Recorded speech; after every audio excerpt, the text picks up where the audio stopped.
Welcome, everybody.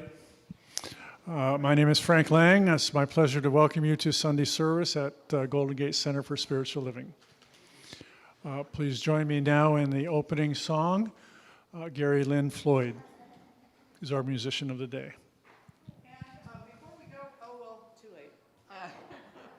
Can you go back there for a second? I'd like to just let you know a little bit about what we're doing this morning. So we did plan to have Karen with us, but some things happened that made that not work for her this week.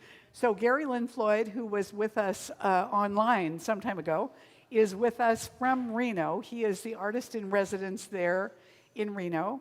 He has done a couple of albums during this whole COVID time. One is My 88 Keys, Volume 2, and the other one is an instrumental called Speechless CD.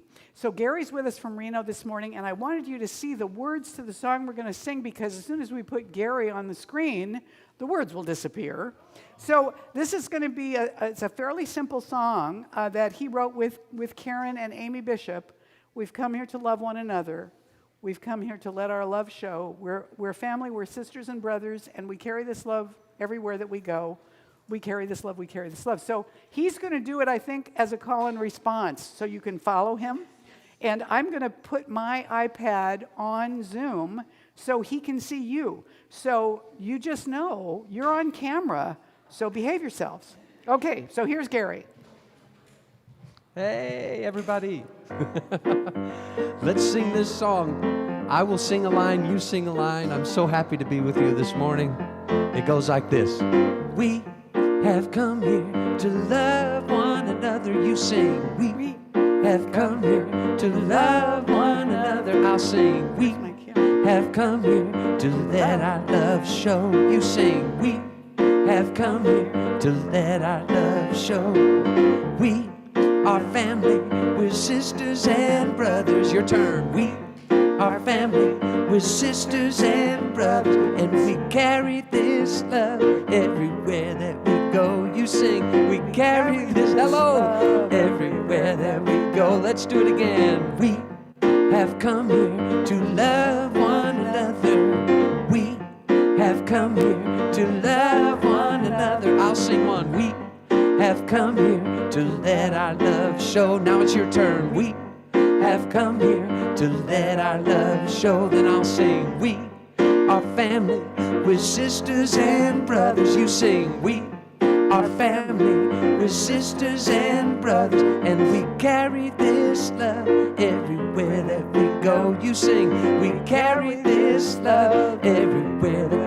Now all together, we carry this love. You look beautiful. We carry this love.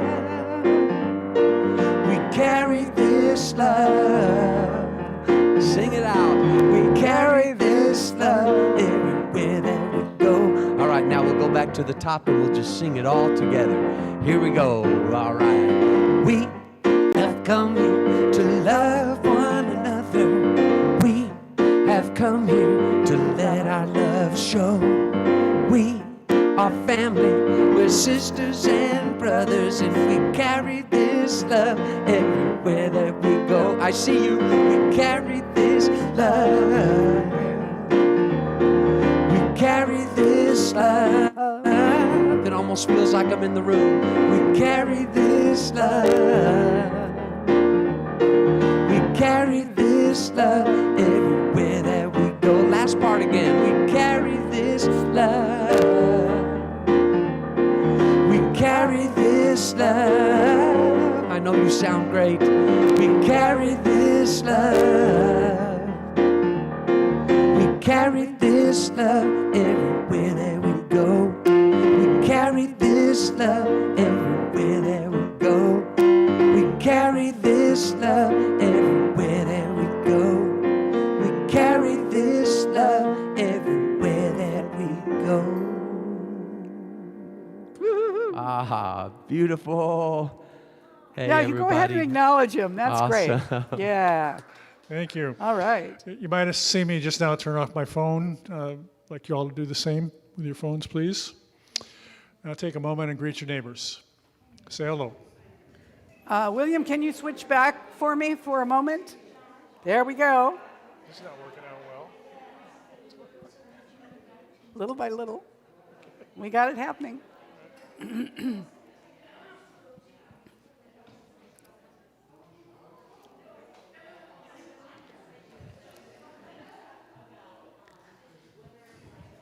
meditation song is really short, so as soon as he starts, come on. Okay. Next up is a meditation song. Please join me in the morning meditation song, followed by the morning prayer. Come on up, Lesley.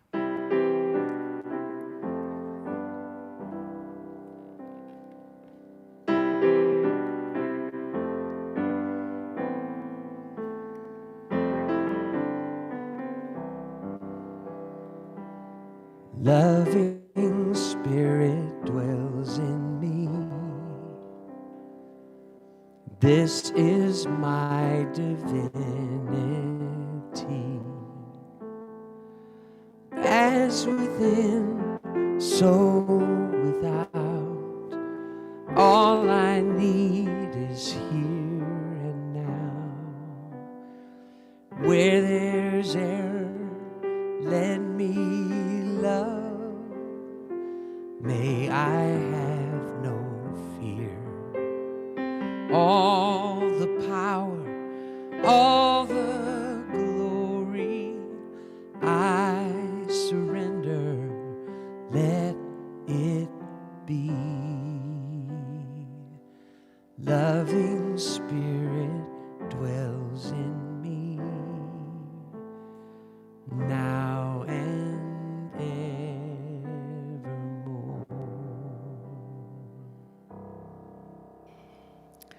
Love dwells in me. Love is the power of the one infinite life. And as I bring my full attention to the one all-knowing, all-powerful, omnipresent life, I realize that it is the magnificent all in all, that it is available at every point of time and space, and yet it is not bound by time or space. It pours itself across the past, the present, and the future into one perfect moment of now. And in this present moment is all the power and all the love of the infinite.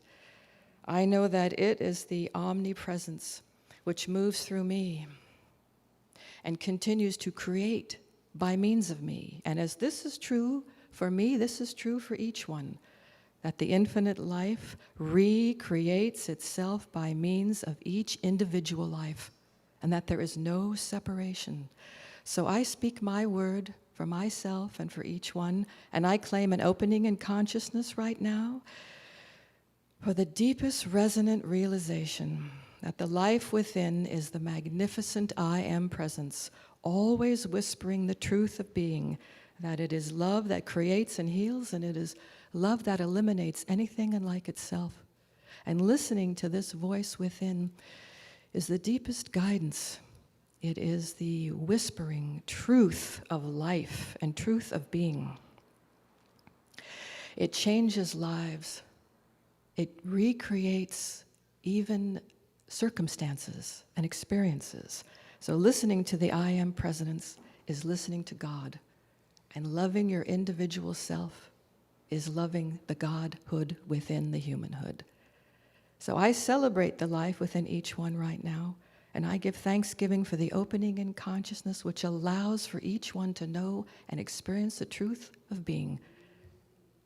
And I release my word to the law of mind, which accepts my word as a new creation, ready to be made manifest for the greater good of all. And so it is. Amen.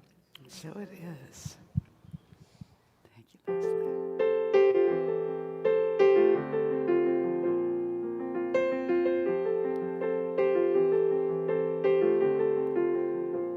Open your mind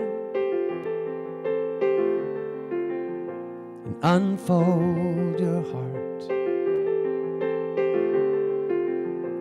Relax your senses and feel every part.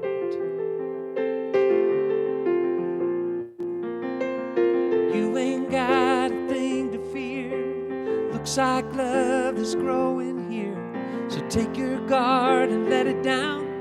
Go deeper still until you come unwound. Yeah. Unbound. Yeah. Breathe every breath. Yeah. Release your cringe. Love without waiting, without waiting. Slowly unhinge, yeah. You ain't got a thing to fear. Looks like love is growing here. So take your guard and let it down. Go deeper still until you come unwound.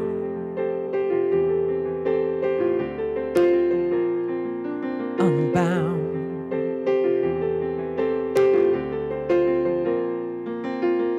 You can stop waiting for love to find you.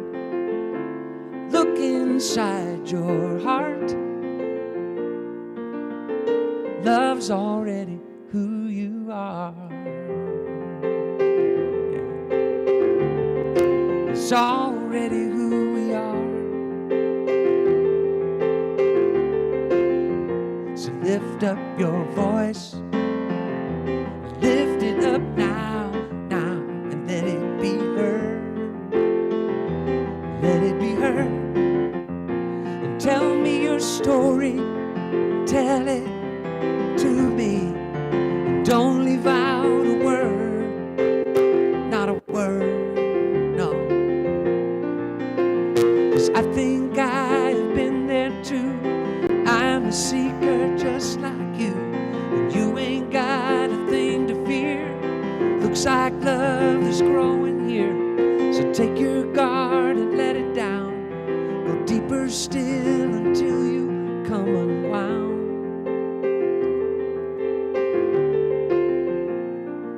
Unbound, yeah. Lay it all down, down. Down, lay it all down. Open your mind and unfold your heart. Yeah.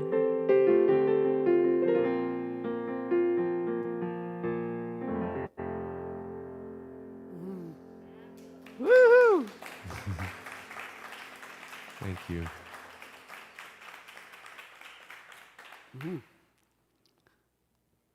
Oh, just wonderful. So there's our Gary. Thank you, Gary. That was beautiful.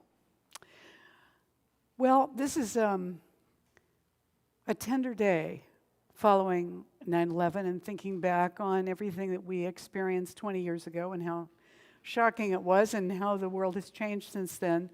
And when we're talking this year about timeless wisdom and evolutionary vision, part of what's given to us then is to say, what now? You know, we have come over 20 years to a place where we're maybe in some ways more divided than we were before. And so the question is, what more can we see? Now, today, I want to move our attention a little bit. We're in this month of September where our theme is Reach for the Stars. And like this little girl who's having such a good time reaching as high as she can to pop the bubbles, we're extending our reach to what is our greater vision. And today I want to talk about us as creative beings, all of us as creative beings, and what it means to be creative in the world and to prevent yourself from thinking that you have to control it or analyze it so much that you actually get in your own way. So the theme of today is avoid editing too soon. You know,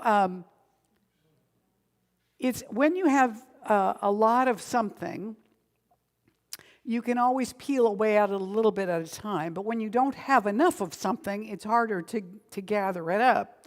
So when you're in the creative process, there are a couple of things to be aware of. One is knowing that it's going to be important to edit at some point, but not right away. And the other is to know when to stop editing once you've begun, and to be done with it, to let it go. So we're looking at this experience of holding on to that place where we're not editing yet. And I want to tell you, there are places where, as a creative being, we get in our own way with editing, and it's a problem. We react too soon. So, I have this little tiny story. A pair of robbers entered a record store in Michigan.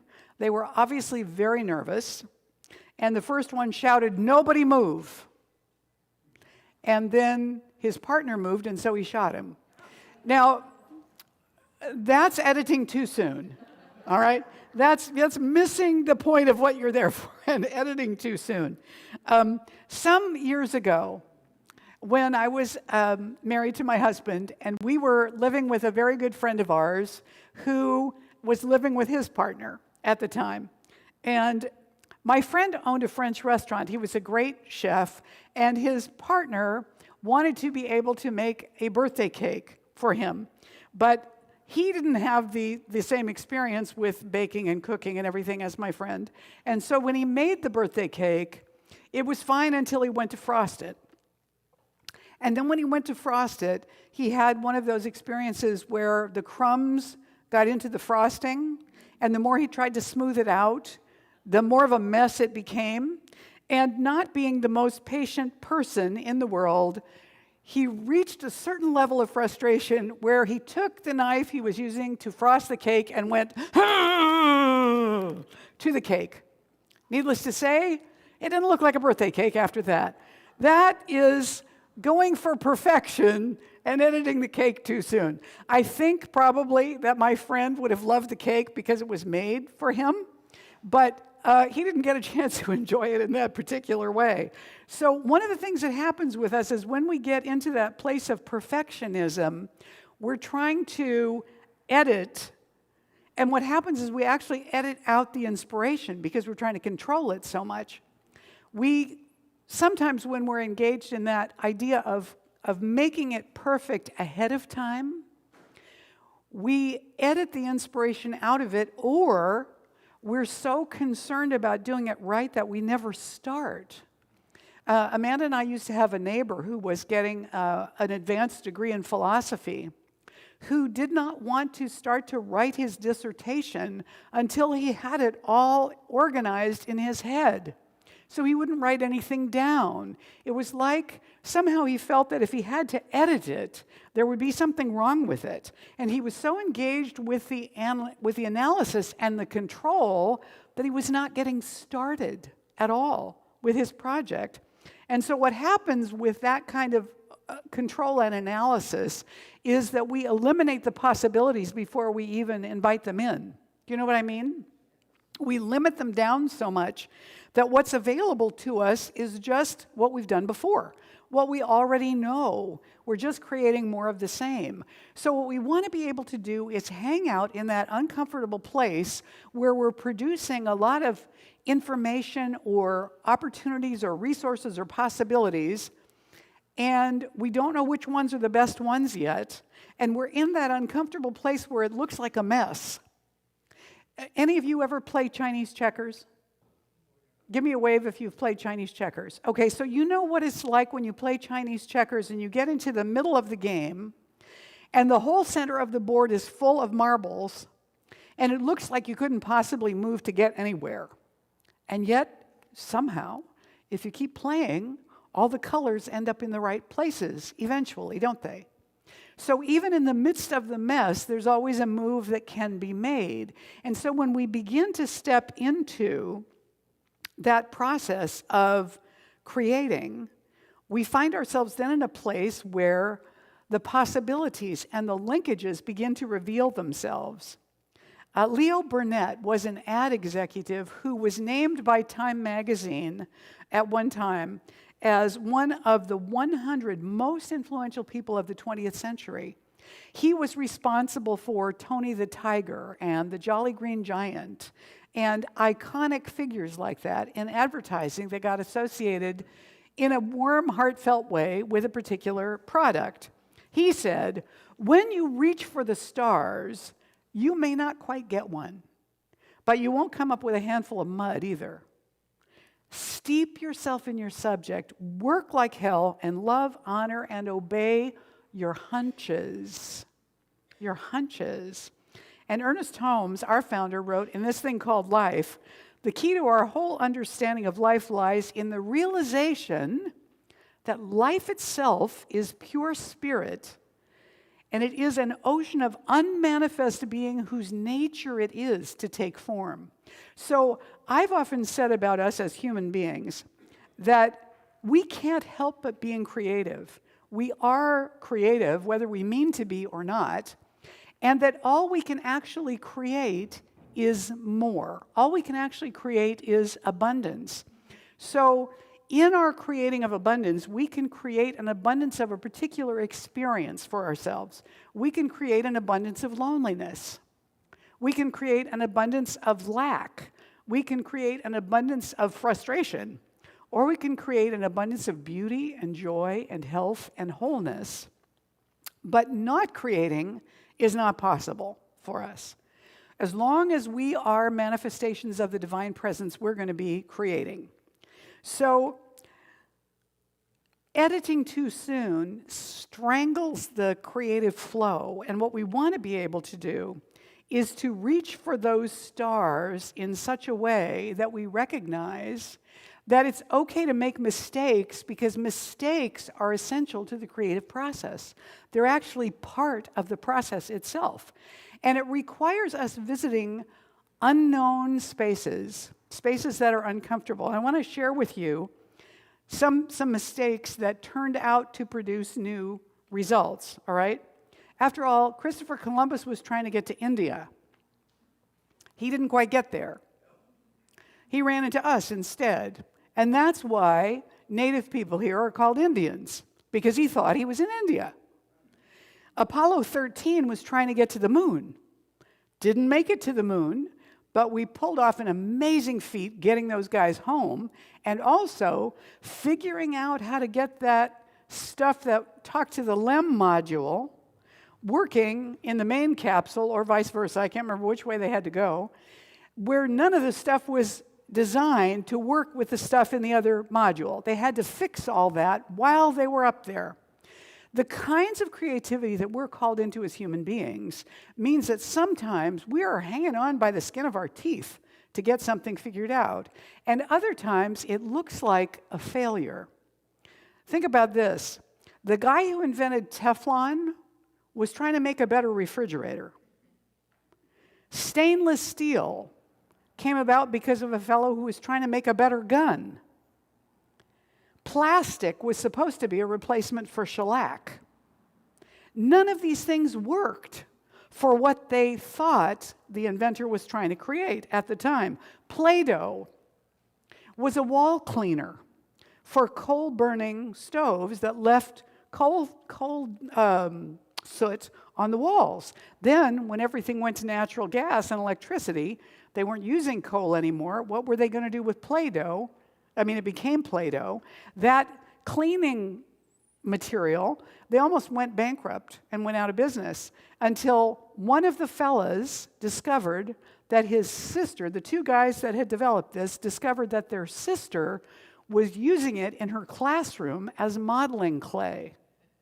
And the next thing they knew, they had Play-Doh. Post-it notes. The guy was trying to create a strong adhesive for the aerospace industry. Not so much. But what actually happened was that a fellow engineer discovered, because he sang in a choir, and his notes kept falling out of his choir book. out of his music. And he wanted to stick these notes on here somehow so they'd stay. And the next thing you know, they'd actually developed Post-it notes. And the reason they were always yellow at the beginning is because they were using paper from the lab. And that's what color it was. It took them a while to figure out that they could make it other colors. But every one of those things was a failure until the proper use for it was found. Are you following me here? Mistakes are essential in the creative process because we don't always know where the universe is leading us. And when we allow our intuition and our hunches to keep taking us forward, that's when creativity really reveals something new, something that we didn't realize was trying to happen at all.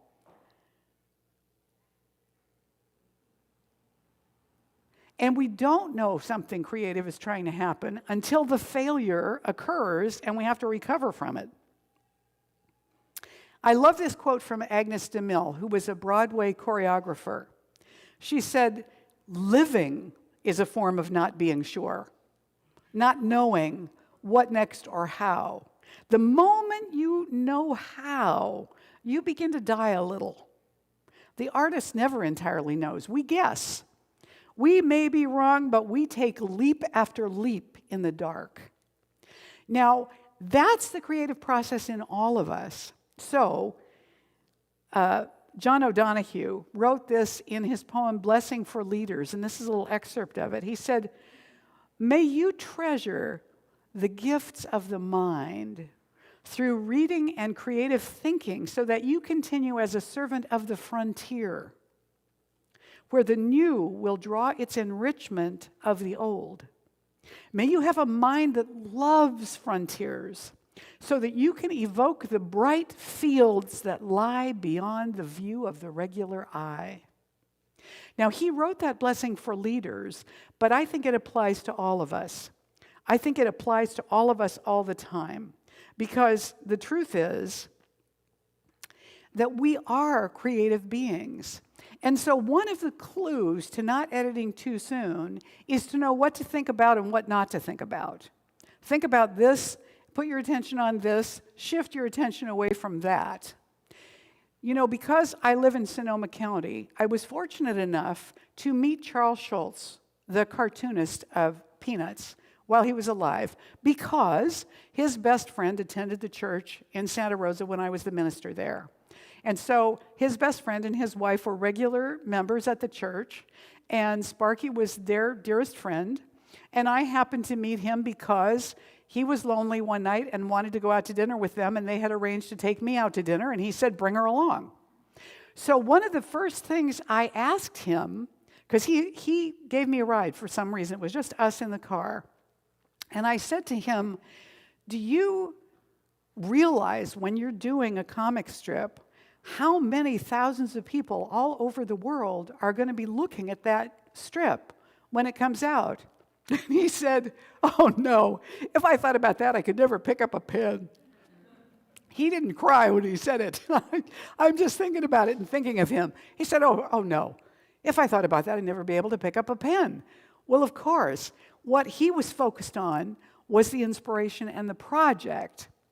And what I often think about is that when we're doing something like that, the work that that creative project has in the world, what it's meant to do when it goes out into the world, it comes through us as a vehicle, but where it goes and what it's there to do is really not our business. We don't know what it's going to evoke in somebody else. Sometimes we don't even realize the true meaning of it while we're creating it. And the meaning reveals itself in the people out there in the world who experience it and take it into their hearts and minds and what it means to them. Does this make sense, what I'm saying to you? So you could read a poem and get a huge amount out of it, and if you were to talk about your interpretation to the poet, she or he might think you lost your mind because that wasn't what they intended at all. But it doesn't matter, because the end result of what has been created is not just for them. The process of bringing it forward was for them. But what it does when it leaves them, that's not up to them. They don't have control over that. And I think sometimes that we edit too soon because we want to control that. We want to control for criticism. We want to create it in such a way that it won't garner criticism or controversy or get us into trouble. We want to create it in such a way that everybody that looks at it could agree with it and see what it was that we meant to say. But that's not what creation is about. Creation always goes beyond us as human expressions and creators. And so when we are thinking about what we're doing, what we need to do is stay in the creative process longer before we start doing the editing. Go ahead and make a mess. You might have to do multiple drafts of whatever you're doing or creating. Do that. Make a mess first. Get it all out there. Get everything out before you start trying to hone it or edit it. That way you have plenty of material to remove, to reveal what's really there. So we're a little bit luckier than Michelangelo, who, when he would get his block of marble, he said he went to Carrara looking for, he would have in his mind already the idea of what it was he wanted to carve, what he was going to sculpt. He would go to Carrara to look for the piece of marble in which that figure already resided. Now think of the intuition involved in that. And then he would just carve away the parts that were in the way of the figure. Now that's a really specific kind of editing. There's not a lot of room for error in what he was doing, but he did okay. Because somehow that whole design process had happened inside of him and in his drawings before he went to look for the piece of marble. So essentially, he was at the end of the design process by the time he went to look for the marble. He'd already gone through the design and the mess, if you will. Although I would imagine there were times that he had to solve problems in the marble that he hadn't anticipated ahead of time. So we want to stay in that process as long as we can. And, you know, a number of years ago, a man named, and I hope not to butcher this name, Mihaly Csikszentmihalyi, wrote a book called Flow and the Psychology of Discovery and Invention. He was a professor and a former chair of the Department of Psychology at the University of Chicago. He wrote this book on creativity and flow, and he gave a list of things to do to be more creative in your life. And this is what he said. And I boiled this down to 9 because he had a whole bunch more than that. But try to be surprised by something every day. Now, was I surprised by anything? Yes, I was surprised by something this morning. This morning I was surprised by the fact that everything went so completely smoothly that by 9:30 we were kind of ready. I think that's the first time since we reopened that I felt like that. So I was kind of surprised by that. Second, try to surprise at least one person every day. Now, I don't know if I've done that yet today. Third, write down each day what surprised you and how you surprised someone else. Now, remember, this is to contribute to your happiness and creativity, this list. Number 4, to keep enjoying something, increase its complexity. So in other words, as it begins to get easier and easier, then increase its complexity a little bit so that it continues to be an interesting challenge, right? Number 5, make time for reflection and relaxation. All of us Americans need to hear that. Number 6, look at problems from as many viewpoints as possible. Okay, so let's think about 9/11 and where the world has come to since then. Yesterday, I was in a seminar in the morning with Reverend Barbara, Dr. Barbara Leger, about living from peace first and creating peace in the world in our lifetime. And we were talking about 9/11, like what was the world like then? What's happened since then? Where are we now? What have we learned? That was the question of the first hour that I was participating in. And I was talking about what happens when it's time for a transition is chaos. What happens when it's time for something to be born is there is a tremendous struggle. Now, when I look at the world right now, what's in front of our faces so much is the divisiveness, the different opinions, but not only the difference in opinions, but the level of attachment we have to our different opinions. Would you agree? And I'm as much a part of that issue as anybody. I have strong opinions, as I sometimes quote my music director from Huntington Beach way back when, in my opinion, which I respect, because obviously, you know, you do. So what are we struggling with right now? We're struggling with this idea that the other side, whichever side is the other side to us from where we're standing, that the other side doesn't understand, that they aren't seeing the reality, that they're somehow selfish or ignorant or stupid or unkind or have no compassion or whatever it is that makes sense to us in our attempt to understand why they see the world differently than we do. And when I say we and they, I don't mean that we in the room necessarily have the same views either, right? So what's trying to happen here in this struggle? It seems to be intensifying on the planet, in the world, amongst family members and friends and so on. What's trying to be born? It's not my way or the highway. It's not your way and Katie bar the door. It's what is the third way? What is trying to emerge that is neither this nor that? So when a chick breaks out of a shell, and every bird we know does that, if they're healthy, nobody stays in the shell. Why not? It's safe in there, right? It's warm, they're protected. Well, they do run out of food, but they have to break out of the shell eventually. And when they do, it requires an enormous percentage of their body weight in energy to break out. Something like 75-80% of their body weight to get out of the shell. And yet we know if we help them, we weaken them. The actual act of struggling with that shell and getting out is essential to the strength that that chicken is going to have. And so we have to let them alone and let them do it. Same thing with butterflies escaping from the cocoon. You got to let them get out of that chrysalis. You can't help. If you help, they'll never fly. They'll die. So we have to watch that struggle. The struggle is necessary. The struggle empowers and strengthens the one struggling so that for the life that's coming, they're ready to jump in and live it fully. So what are we doing as a human race with this tremendous struggle that's taking place? It seems to me that we are trying to get born in a new way. We're trying to come into a new paradigm. And it's not what we're looking at and thinking is true yet. That's a piece of it, but it's not the whole thing.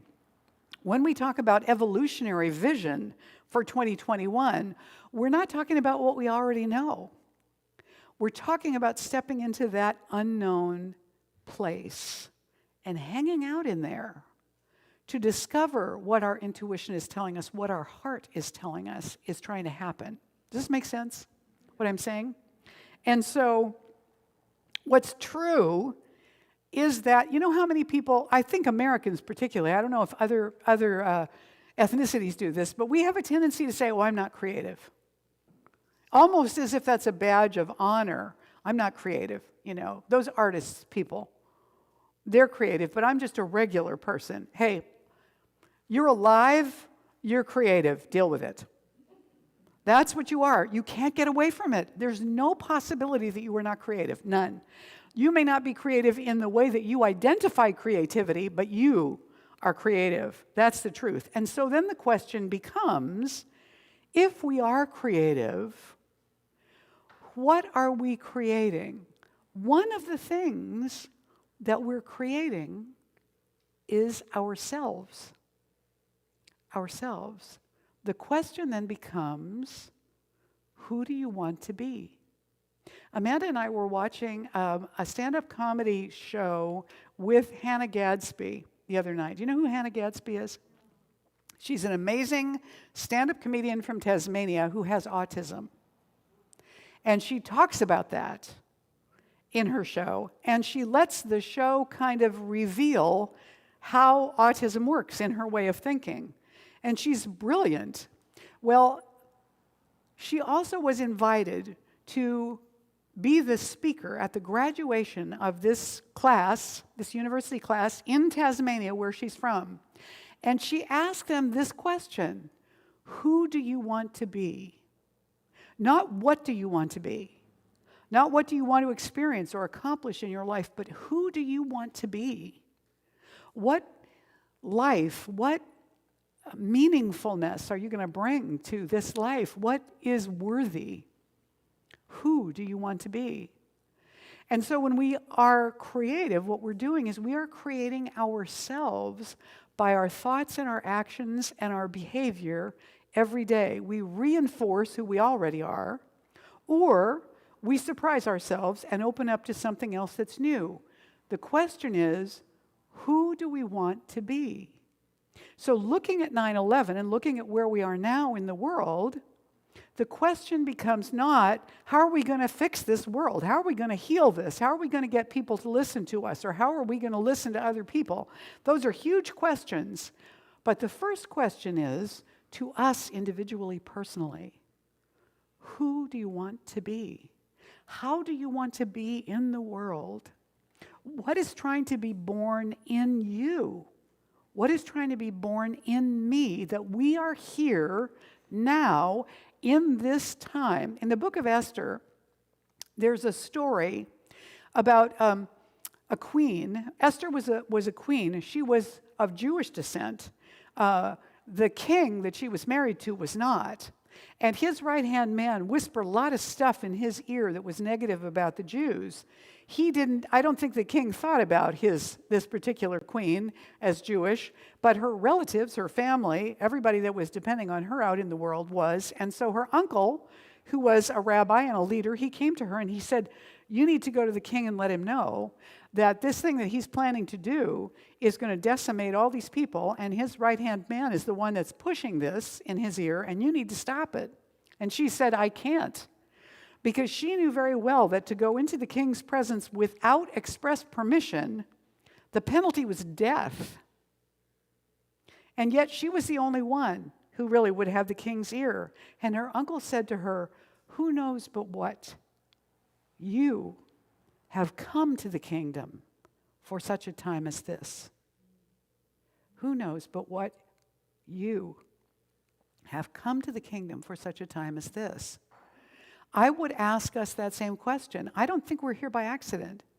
Each one of us specifically, we're here because there's something we have to contribute to what's trying to be born, not necessarily in some great big political or organizing kind of way, but within our very own selves.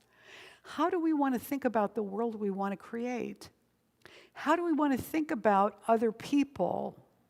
How do we want to think about our own mistakes and failings and failures? What do we want to bring to that contributes something to the birth the world is trying to have now? Thomas Troward, who influenced our founder Ernest Holmes very much with his writings, said in his book, Creative Process in the Individual, incessant and progressive creativeness is the very essence and being of spirit. Incessant and progressive creativeness. That's what's happening in you right now. Incessant and progressive creativeness. That's what's happening in us at this moment. It never stops. Spirit never stops creating. And so whatever we're thinking as we're sitting here in this moment, if you've drifted off to lunch, if you're actually listening, if you wish that you could get up and get a cup of coffee, whatever's going on, it's part of the creative process we're all engaged in right here and right now. And Ernest Holmes said this in How to Use the Science of Mind.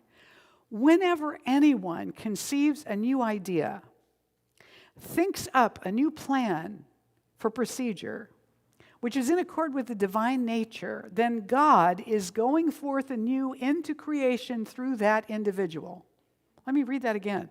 When anyone conceives a new idea, thinks up a new plan or procedure, which is in accord with the divine nature, then God is going forth anew into creation through that individual. So, if you smile at somebody, God is going forth into creation through you.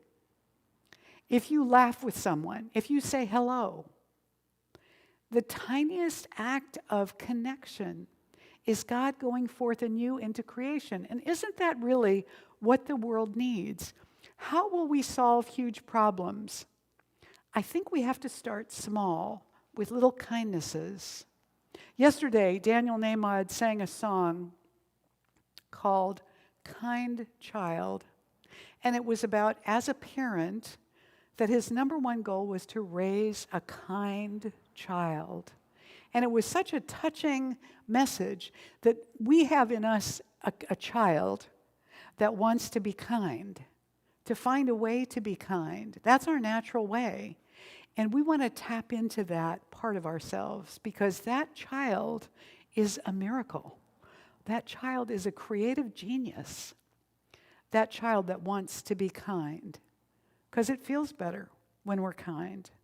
And then Holmes goes on to say, and that person may and should expect that all the power and all the presence there is will creatively flow through their individual word because they have complied with the fundamental law of harmony governing all life. The truth about the world is that in spite of what it looks like when we're watching the distressing appearances, there is only one. We know this. And therefore, at the root of all of it, there is harmony, there is wholeness, there is oneness that is undivided, that is not looking at different opposing ideas of good, but is anchored in the depth of oneness, harmony, wholeness, and good. Each one of us is emerging out of that. And so all of the diversity that we're expressing does not need to be in opposition to each other.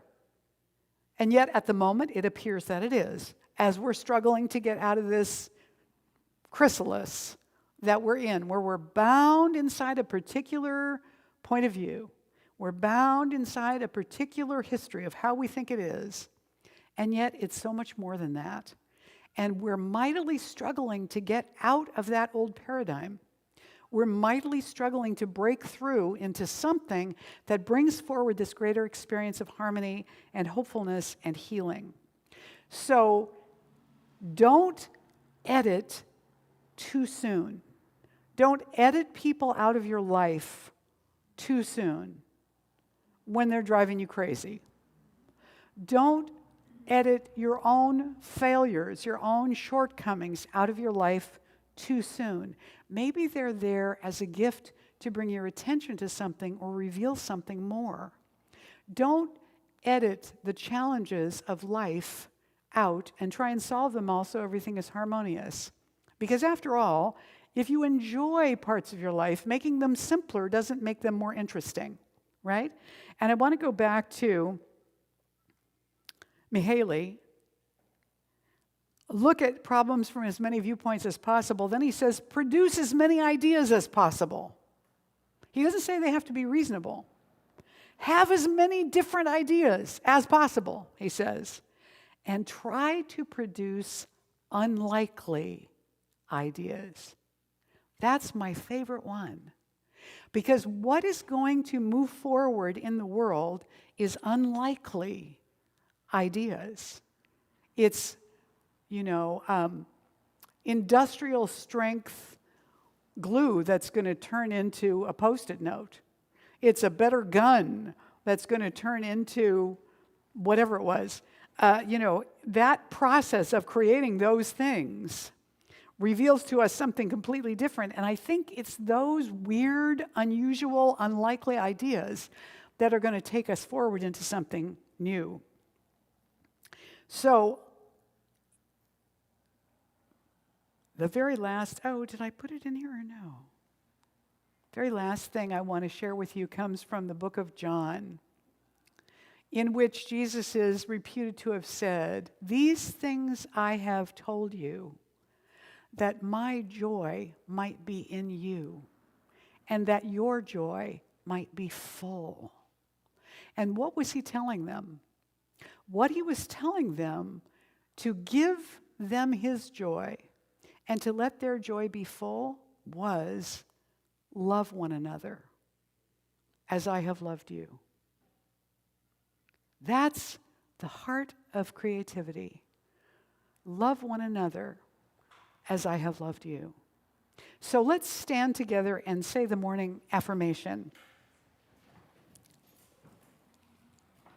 And let this reassure us as we go into our day and into our week. Nothing, join me, nothing needs to be perfect in its beginnings. I let the full range of possibilities have space. I am open to big, amazing revelations, ideas, and possibilities. I let them reveal themselves to me. Yes. And so let's take that into prayer right now. Just briefly, turn within and let's know that that divine presence, which is the source of infinite possibilities and ideas, is manifesting as each one of us right here and right now. So exactly as we are, everything that we know about ourselves is merely a drop in the bucket of who we truly are. More is wanting to reveal itself right now, and so we open to it and welcome it. We let the more come forward, revealing more love, more possibilities, more possibility thinking, more open-mindedness, more listening from the heart, more allowing of other points of view, more respect to be born in us.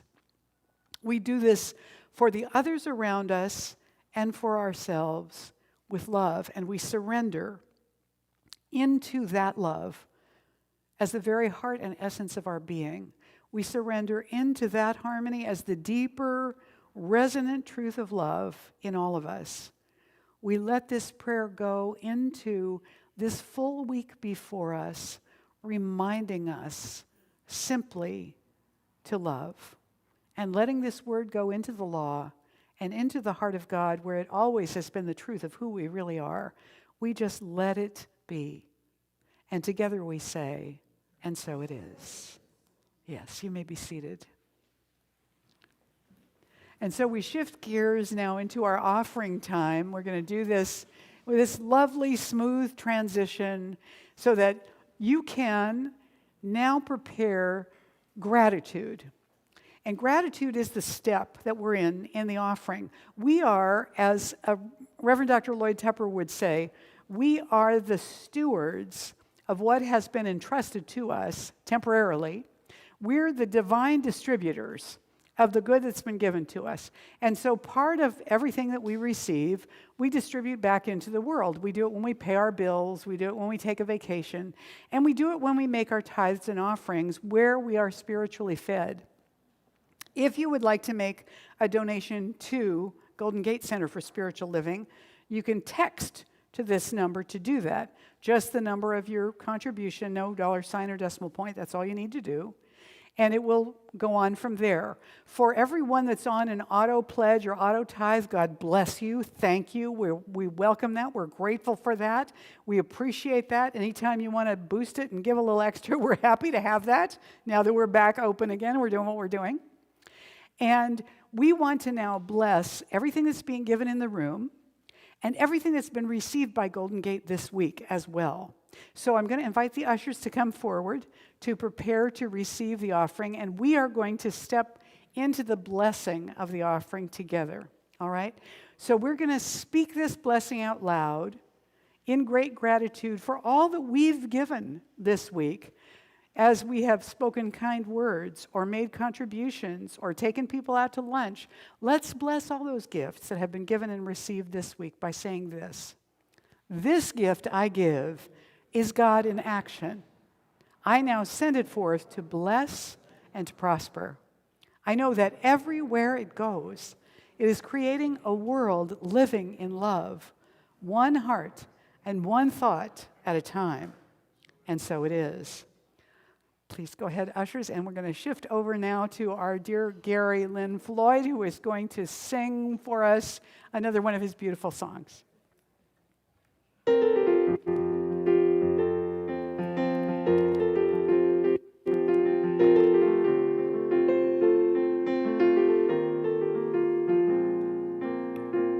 Wouldn't be surprised if peace broke out all over. I wouldn't be surprised if I found a four-leaf clover. 'Cause miracles abound, they happen all around me every day.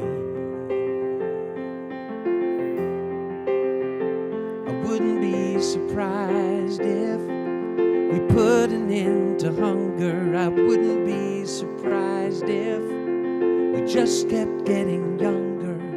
'Cause miracles abound, they happen all around me every day. And life keeps blessing me with so much good.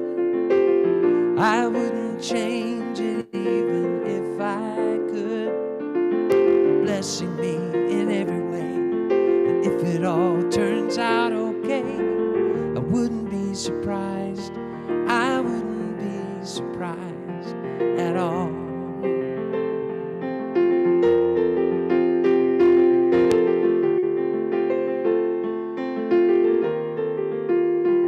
I wouldn't be surprised if I found out every answer. I won't be surprised when we find a cure for cancer. 'Cause miracles abound, they happen all around me every day. And life keeps blessing me with so much good. I wouldn't change it even if I could. Blessing me in every way. And if it all turns out okay, I wouldn't be surprised. I wouldn't be surprised at all. Life keeps blessing me with so much good. I wouldn't change it even if I could. Blessing me in every way. And if it all turns out okay, I wouldn't be surprised. I wouldn't be surprised at all.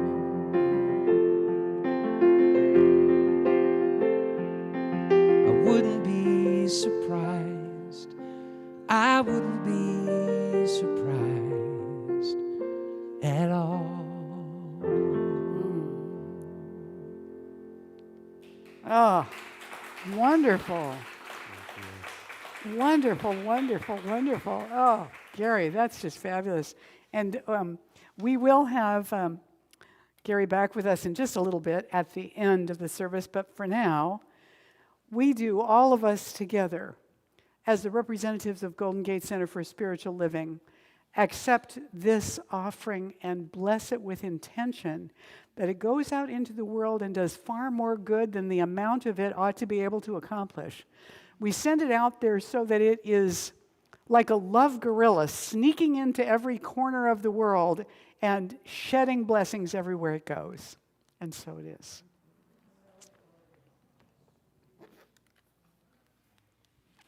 All right. So now we step into our announcements for the day. First of all, before I even welcome newcomers, I do want to say, for those of you that are online, and I said that we were going to try and do the post-service coffee connection conversation starting in September. That's going to begin next Sunday. So we're going to do our best. I will send out the Zoom link in the emails. And just come to that Zoom group after the service, and hopefully you'll be able to see some of us and we'll be able to see you. That's the plan. So we'll try that next week. If you are here with us for the first time this morning, you're going to find that at the back table back here, right behind us, there is a welcome packet for you. It doesn't have your name on it, but it does say welcome. And inside you'll find a blue card. If you fill this out and turn it in back at the back table, will give you a little booklet as our gift to you for being here today. And we would love to have you spend many, many more Sundays with us as we go throughout the rest of the year. All of the folks who come in on Sunday morning, Jim Homa and Frank Lang get here on Sunday morning at about 8 o'clock or 8:30 to start setting everything up. And then the practitioners come in and set up the table. The altar team comes in and sets up the table. William and I come in and set up everything for the AV. The sound guys come in and set up everything. And the hospitality people get ready for you. Eventually there'll be goodies again. The practitioners come in to serve in prayer. And all these folks are here for you. They are God in action for you. So let's acknowledge them.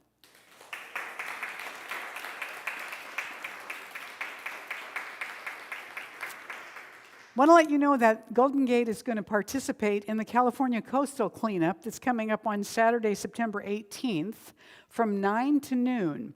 And Ellen Nicosia, where's Ellen?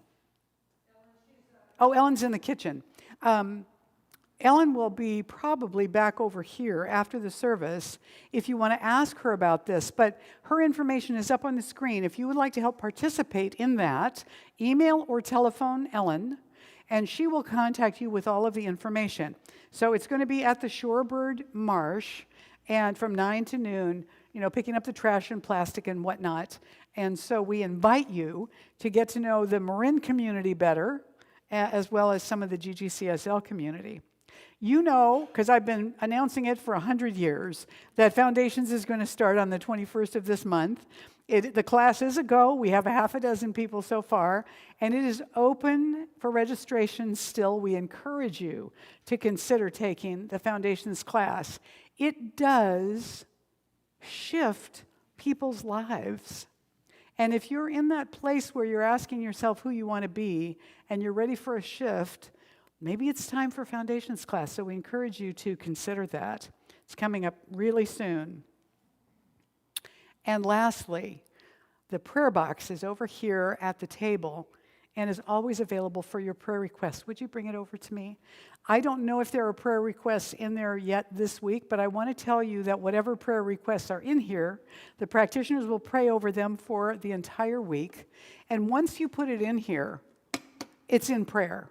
It's in consciousness the minute you let it go, because the infinite knows, right?